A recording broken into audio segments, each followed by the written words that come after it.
Guys, welcome to the Faith Over Fear podcast. So thankful and so excited for this podcast. It is going to be a wonderful adventure. So get ready and buckle in. Today I'm joined by David Stibbs. David, how are you today? I'm doing well, Bo. How are you? I'm doing good. Thank you. Thank you for being here.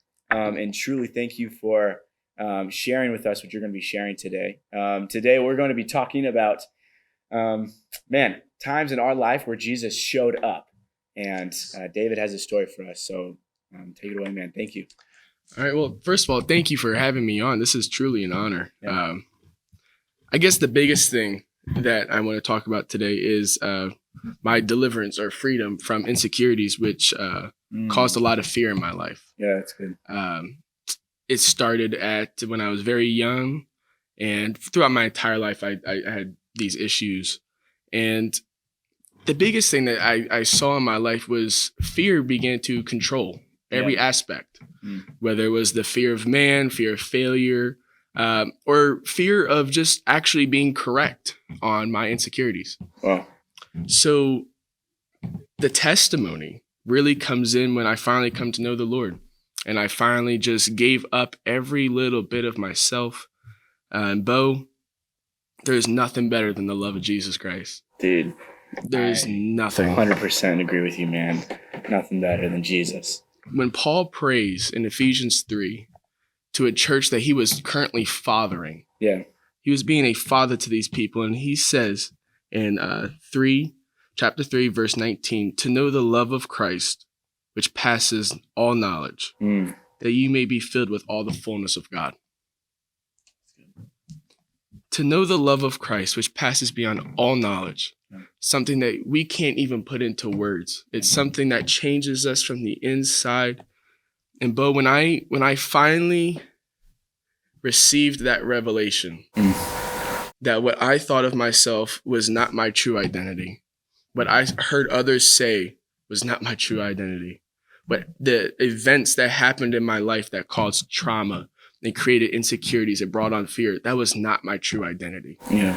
When I finally received that revelation that Jesus Christ is not only real and alive, but that he truly loves me, cast out all fear, every bit of fear. No longer have I a fear of man to where I am dependent on what other people say about me or think about me. Right. No longer my fear of failure. I'm finally free to step out of the boat like Peter and get out on that water. Come on. No longer am I afraid of the small day-to-day things and small failures and small trivial events that would prove to me that I was right about my insecurities. Yeah. That was the biggest one. And you talk about in Ephesians, right? You're talking about to know the love of the Father, right? So for someone who, this is out of pocket, so just get ready for this. But for someone who's gone through a lot of trauma and they haven't seen love in their life, how do they get that? For me personally, it came from a lot of silent time with the Lord. I stopped praying to God and I started just sitting with God. It says in the book of Genesis that Enoch walked with God. And I began to practice that daily, just throughout my day, just finding his presence in every moment. Yeah. And over time, it just slowly just started to tear down those walls that I had built. And one day, without any capacity to tell you exactly what that knowledge was, that revelation I received, I just knew that I was no longer fear. It was that silent time. It was those prayer times where I no longer had any words to say. It was just sitting with the one who loves me. Yeah. So it became more of just like not like a thing you had to do or just talking to Jesus, but it became like a relationship, like a friendship. Yeah. It became a dependency on knowing he was there. Wow. I no longer depended on anything else but the reality that Christ was in me, Christ was around me, and that he was for me. Yeah. And so how does this, from knowing that now, you said you talked about insecurity, right? Like, tell me about that. What was that insecurity? What did that look like? So my parents divorced when I was very young. Yeah. I was 5 years old. And from that moment on, I began to doubt everything in my life. Everything I known to be true, I doubted. And the insecurity arose when, as I grew, things in my life, we did not have much. I had hand-me-downs and did not have the nicest things. We did not live in the best area. And everything seemed to show me how less I was. Right. And so that insecurity throughout my entire life, I wouldn't try anything. I wouldn't try to succeed. I wouldn't step out and meet new people. I was afraid. I was in a turtle shell of fear. And, Bo, after coming to know the love of Christ, which passes beyond all knowledge, it fills me with joy to meet new people now. That's amazing. It fills me with joy to step out and try something new because I know I'm not doing it alone. I'm not alone. You are not alone. You're not alone. Every single person has Christ in them, the hope of glory. So faith over fear. Faith is the substance of things hoped for. It's something tangible. It's a substance. That understanding, that revelation that Christ is for me, that I am not forsaken. It builds a substance in you. You can't even comprehend it. And sorry. Oh no, keep going. You. What I love what you touched on there is like Christ goes before you, right? He's for you. Yes. So I love the worship song, The Blessing, and the bridge is, "May your presence go before me and behind me and all around me." And I started like one day in my prayer time just with Jesus, and I was like thinking about that super literally, like what would happen if Jesus actually like just was like walking in front of me, and I was like just imagining that. Good. And it talks about how he's around you. So he's surrounded by you, right? So, the song, even though I'm surrounded by you, right? We're not surrounded by enemies, but we're surrounded by Jesus. Well, come on. And then thinking about that, and he surrounds you inside of you. He's filling you, right? So when you're a new creation, his spirit lives inside of you. And that's amazing. And segue into the Spirit of the Lord. Let's roll into 2 Timothy 1:7, ladies and gentlemen. 2 Timothy chapter 1. Verse 7.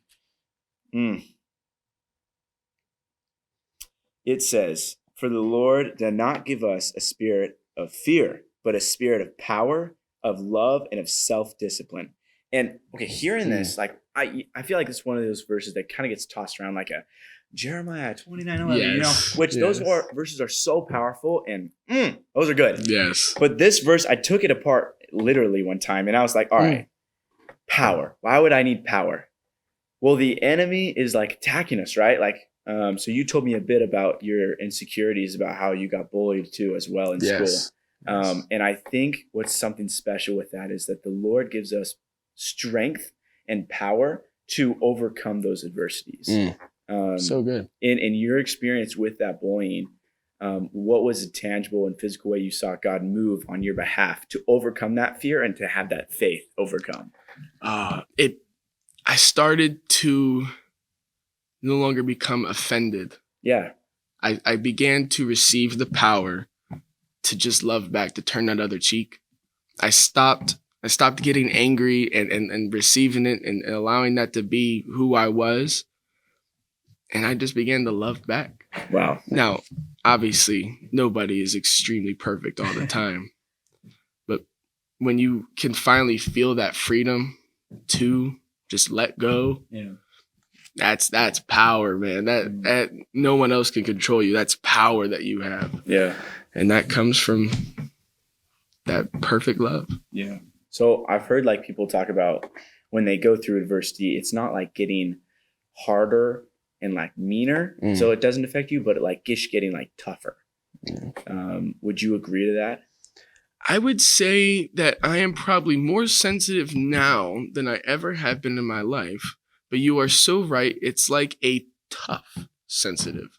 I have hard skin, but internally I'm a soft teddy bear. I don't let things from the outside affect me, but I love like a gushy little teddy bear.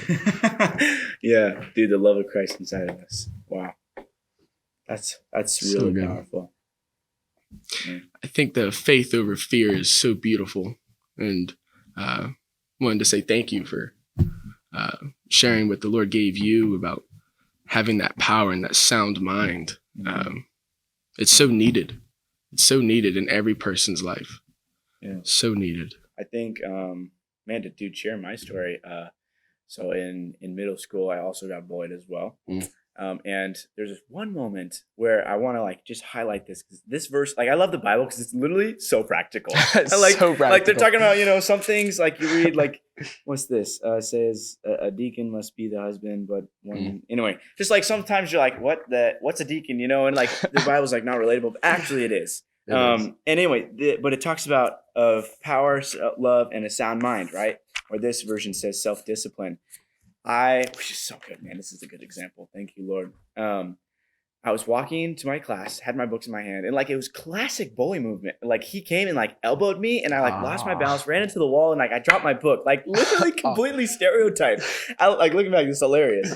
And in that moment, this had been going like he had been on me for a while. But at this point, I was like, God was really teaching me just to love him. We're gonna win him over and like come on, love him. And so I was just taken back in that moment, and I like was there for like a good 8 seconds, wrestling in my mind of just like, I want to say something, I want to do something, and just as I just had to let it go. And it really, I just saw just God like really working in my mind, right? Because like let's not ignore the fact that battle is in the mind. And that was really cool to see that the Lord actually gives us a spirit of a sound mind and self-discipline. So good. Man, just an encouraging word for you guys out there. Truly, me and David, actually, we talked before about how we're going to be praying for just everybody that has gone through similar circumstances like we are. And I know I was praying for just our listeners here the other day. But you guys are not alone. You guys are 100% just sought after and seen by the Lord. And so just for those who feel like they're alone, those who fear like they are really under the spirit of fear and have been going through bullying or insecurities as well. I know that's an even broader topic that, man, so many people, I mean, we could talk a long time about that. I know personally as well. But God has so redeemed me, and he loves you guys, and he wants the same for you. And I just think like us here, I just believe that there is, and we are living proof that there is a better future with past insecurity into confidence and into strength and love with Jesus. So good. And that's amazing. Man, so good. David, thank you for being here. Oh, thank you for having me on. And thank you for sharing your words of just encouragement. Oh, truly. It was an honor to be here, and I hope that I pray that there's much fruit that comes from this. Absolutely. God bless, man. God bless. Hey, thanks so much for listening to the Faith Over Fear podcast. I hope you were encouraged today and truly strengthened in your faith, because we can overcome our fear through the Lord Jesus Christ. Remember, we want to share this to as many people as possible, because truly there are people out there who needs to hear an encouraging word and to overcome their fear. So we want to share it, like, and subscribe. God bless.